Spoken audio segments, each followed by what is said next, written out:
जे अल्पज्ञानी लोक आहेत त्यांना वाटते की वैदिक ज्ञानाचे हेच संपूर्ण सार आहे.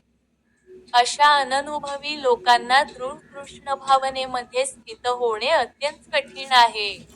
ज्याप्रमाणे मूर्ख लोक हे विषारी झाडांच्या फुलांनी आकर्षित जातात, कारण त्यांना अशा प्रकारच्या आकर्षणाचा परिणाम माहीत नसतो. त्याप्रमाणे अज्ञानी लोक अशा स्वर्गीय ऐश्वर्य व त्यामुळे प्राप्त होणाऱ्या इंद्रियभोगामुळे आकर्षित जातात. वेदांमधील कर्मकांड विभागात सांगण्यात आले आहे की अपाम सोममृता अभूम आणि अक्षयः वै चातुर्मास्याजीन सुकृत भवती.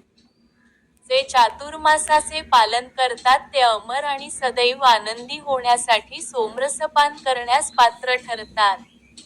या पृथ्वीवरही काही जण सोमरस पान करून दष्टपुष्ट आणि इंद्रियतृप्ती करण्यात समर्थ होण्यासाठी अत्यंत उत्सुक असतात.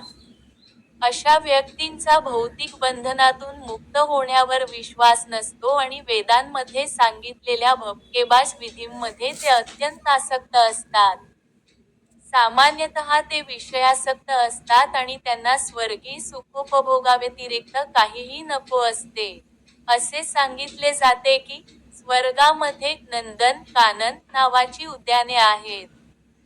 जेथे अप्सरांचा सहवास आणि विपुल प्रमाणात सोमरसपान करण्याची उत्तम संधी असते. असे हे शारीरिक सुख निश्चितपणे इंद्रियलोलुप आहे.